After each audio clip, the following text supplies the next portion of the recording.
Hello, hello. Hope you guys are doing fantastic today. So today I have a hopefully short video. This is going to be a follow-up video from the last one. I had many questions and different opinions down in the comments in the last video, and I decided that I'm going to try to go over the most popular ones and tell you guys answer the most hot questions and show you also how to get to 100,000 ES. It's completely pointless, but if someone wants to be first in the world to get to 100,000 ES and tank all the meteors from Arbiter for fun or something like that, I'm going to show you how to do this. Alright, so first of all, the most the most common thing that I saw in the comments was Atziri Disdain technology. And I bought Atziri Disdain 2 days ago for like I bought like a good one, corrupted one for like 2 divines. That has 36% of maximum life, extra maximum energy shield, and like the damage taken is also a little bit lower. That bypasses energy shield, which is the lower the better. And if I put it on, I'm sitting at 72,000 ES. Now I'm going to explain to you why it's not worth it. Alright, so when it comes to Atziri Disdain, there are a few problems. First of all, you can't use Chaos Inoculation. With Chaos Inoculation, every single hit hits you, every single hit kills you, unless you have Mind over Matter. But you need to have Mind over Matter anyway. Like that's without a shadow of doubt, you need to allocate it anyway. Even after getting rid of Chaos Inoculation.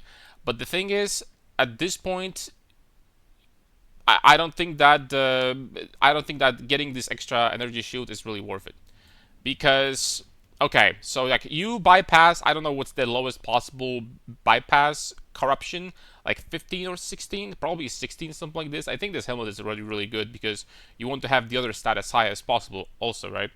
So at this point you basically find yourself in a situation where, okay, so 70% of the damage, or even like 16 perfect roll, is going to get bypassed. Alright, and you have 70,000 ES, and compared to this ES, you have like some small amount of mana and life.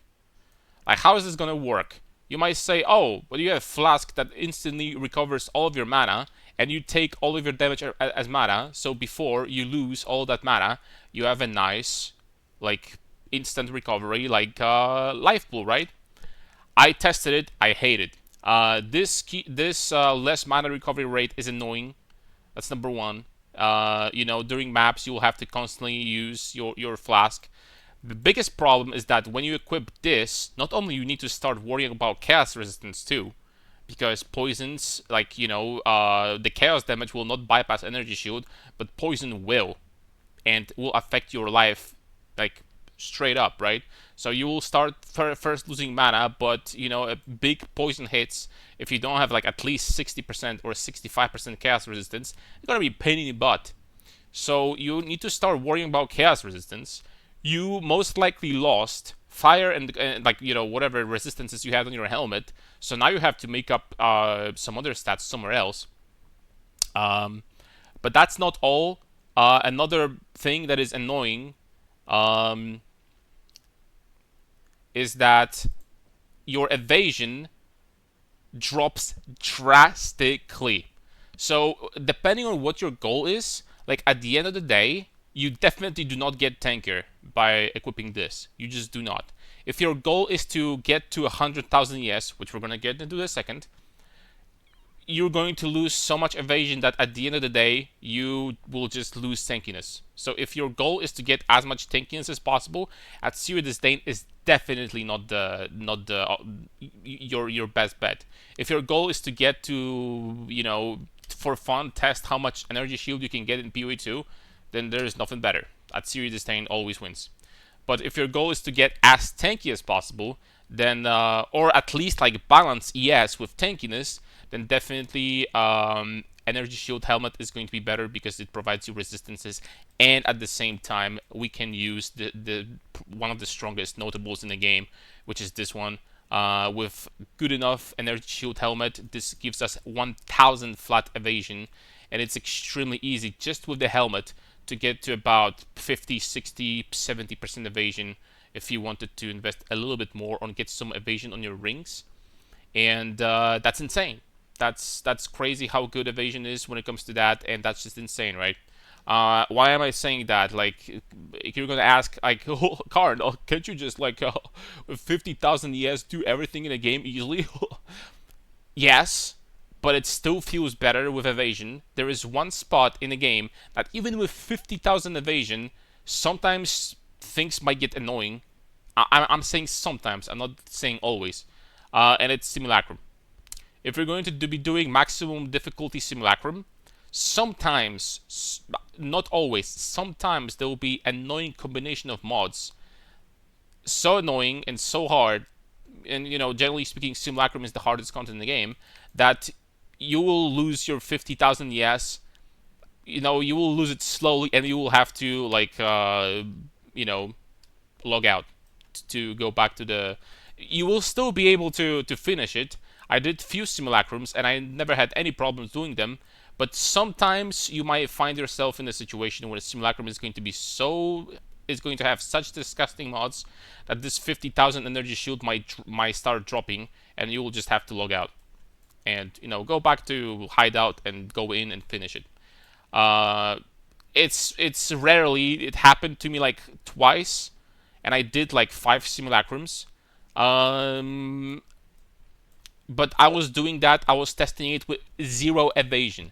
Guess what? If you're just gonna invest a little bit into evasion, and by a little bit I mean literally this, then that's never gonna happen. You do simulacrum always without any problems. The difference between having 0% evasion and like something like this is so massive that all of a sudden, like, your ES is basically going to be barely dropping because that evasion just does so much. Evasion with combination with energy shield is just busted. It is what it is, because like all of a sudden you, like, with 66% evasion, let's just say that on average you have 66% evasion, your total HP pool like triples, right? Because enemies will whiff 2 out of 3 times. And in simulacrum, the most dangerous ones are the small bastards that just swarm you and like attack you, and the bastards throwing like single lightning projectiles from distance. Evasion with evasion you can avoid all of these attacks. So evasion is insanely good in simulacrum if you have high enough energy shield pool or life pool, and we have a little bit, but yeah. That being said, how to get to 100,000 ES with this build? If you want to be the first player ever to get to 100k in PoE2, here is the thing. So number one, obviously you need 36% Atziri Disdain. I think the maximum is 37. So I technically you could get 37. Then Astramentus is actually not the best amulet for that. The best amulet would be something like this. That gives you strength. What you're looking for is strength attributes, strength implicit, and then as much energy shield as possible. And then, surprise, surprise, actually not maximum energy shield, T1 life. T1 life is what will give you the highest amount of energy shield, because life is converted to energy shield, right, with Ghost Ride. So something like that. If this amulet was perfect, I would probably go up another 2k ES, something like this. 2k, maybe like 2.5, something like that. Then in rings, as high a life as possible. If your goal is to literally maximize energy shield, it's strength, all attributes, life. That's it. These are the 3 stats that have to be like the highest possible. Of course, the same thing here. And if you had corruptions, strength corruptions, or if they were corrupted with strength, oh my lord, that would be like, guys, I'm going to show you something, right? See this? Like, at this point, when it comes to stat stacking, you reach the point where like you really can get some insane amounts just from like a single stat. So let's just say I took this off, right? So this 40% energy shield node gives me like 3000 ES, by the way. Look how much ES I'm going to get by getting 5 strength. I got like 300 ES. Like one strength gives me like 50 ES or something like that, right? This is the stupidity of like stacking attributes, and like it just goes up to such insane ridiculous amounts. But if you got like a strength corruption on your ring, the thing is that it would get boosted by ingenuity. So let's just say you get a perfect corruption, excuse me, 15 strength, and it gets boosted by ingenuity. That's going to be like what, 28 strength. 28 strength corruption would be like, you know, you do the math, like 1500 ES, just because of a corruption, 1500 ES. So this is something that you could do if you wanted to like maximize, like super hyper optimize, maximize your ES, right? Gloves, of course, if you wanted to increase your ES, the best choice is to get gloves with as much ES as humanly possible, and that's really it. Ingenuity is the best. Then we have boots. Actually, the best boots possible, in my opinion, would be um, energy shield boots with like T1, T1, and movement speed. Of course, I'm talking right now about the situation where you would want to get to 100,000 ES, not necessarily make the build functional. If you wanted to make the build functional still, then I guess you need to keep Hova. So keep that in mind. This amulet instead of Astromantis is still going to be totally fine, but Hova needs to stay, right? But if the entire goal is to get to 100,000 ES, then these gloves would also have to go. So that's something that I need to mention. And the boots, energy shield as much as possible, 350 energy shield boots or something like that, and you're going to be fine. But something like maximum life and T1 strength is going to be good too. This is actually not even T1. But this is what I have. This is what I use for now. I could get better ones, but they're okay. When it comes to passive tree, my answer is very simple. You just need to get as high level as possible, pretty much. I'm level 94 already, as you can see. With level 94 and without like hyper optimizing towards energy shield, there are things I could do better still, right? If you had these 6 more levels and you got rid of these are very good for me. But if you get rid of these, that'll be 11 passive points you could still take. This you could take off as well, so that's 12. This would allow you to like get to this jewel socket, and get like these energy shield nodes. Was 9? Like, yeah, almost all of these. Or just get these energy shield nodes, this energy shield node, whatever you want really. These energy shield nodes. You get the idea, right? You just want to get more jewel sockets and more energy shield nodes on the tree. The cluster is kind of out of the question because it's too far away. It's a shame because this cluster is kind of insane, and these nodes are also very good, but it is what it is. Like, we can't do anything about that. And I'm pretty sure that if you do everything correctly, one more thing, my adorned is not perfect. 100% adorned would actually give me another probably like 2.5 KES. So that's one thing. But if you did everything properly, of course, also against the darkness with 5% strength corruption, and also megalomaniac, you could get one that would give you more ES than this. But mine already is very good, so I'm not planning on exchanging that, because I get one with the river, which is insane, and I get this, which works with by itself it's useless, but it works with against the darkness. So if you put all these things combined, I think that honestly, not only 100,000 ES, but probably something like 110, 120, if you had everything perfect, tip top, is possible. And of course, if you care only about anything else but the number, then you would have to take this off and equip like a, why did this? Oh, okay, I get it. You would have to equip like I don't know, a shield and the weapon with strength, and I guess the only thing that you could get on the weapon is strength, and a shield with either life and strength or maximum energy shield. That would allow you to get even more, I guess, than 100, like 10,000, and that you would be able to get even more than this. But once again, that's something that you can do if you just if you care nothing but ES. If you want to just see this number go up, up, up, and up, then this is something you can do. If you want the build to be functional, then my recommendation is to do something like that. But you can even keep this, but you don't have to. And take this off, get CI. CI is very good, and boom. And with a perfect gear without Atziri Disdain, your resistance is capped, everything is nice, and you would still be able to get to about 70,000 ES without Atziri Disdain. 70, 60, 60 65,000 maybe, something like that. I think that's 70,000 is possible. Again, this is only level 94. A single energy shield node for me right now is 800 ES. So with these 6 remaining levels, I could like go, for example, here, get these strength nodes again, the jewel socket, and drop some of these nodes and get another jewel socket. That's 2 jewel sockets. 1 jewel for me is why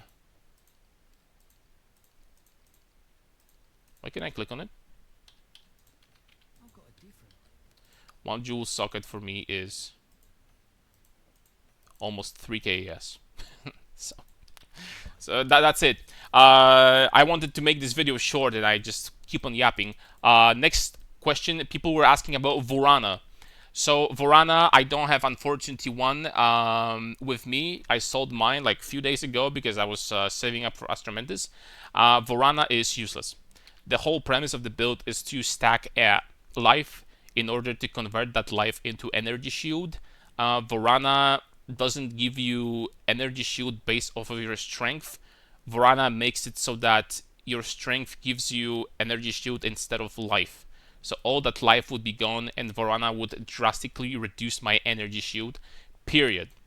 Vorana is not going to work with this. You know when Vorana works perfectly when it comes to strength stacking, if you don't care about life. So basically, what I mean by that is that if you are not stacking life and you just use like a energy shield chest, like 1,000 energy shield chest, or completely something else like Warrior Invictus, for example, then Vorana is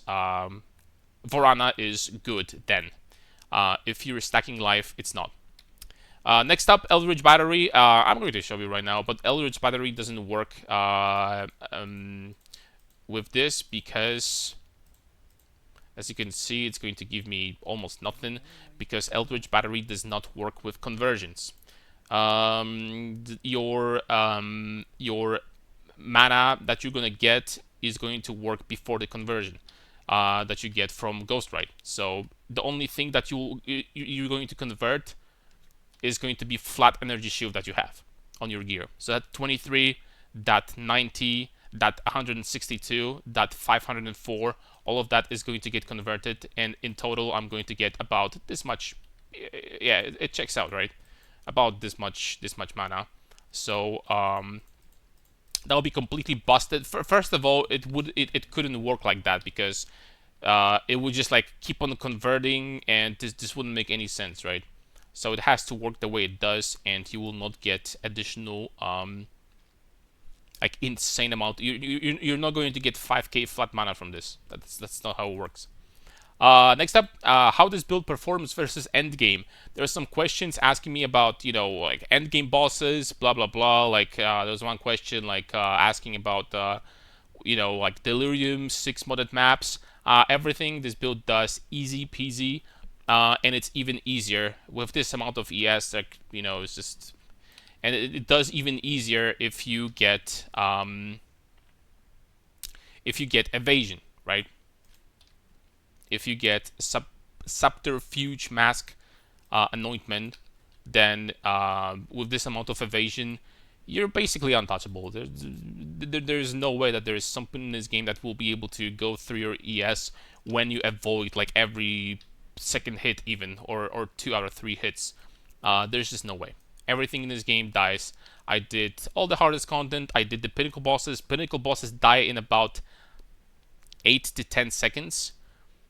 From my experience, all of them, of course, you can do all of them easily. You can do Simulacrum easily. You can do 6 modded 600% plus Waystone, Citadel maps easily. Even with Delirium, it doesn't matter.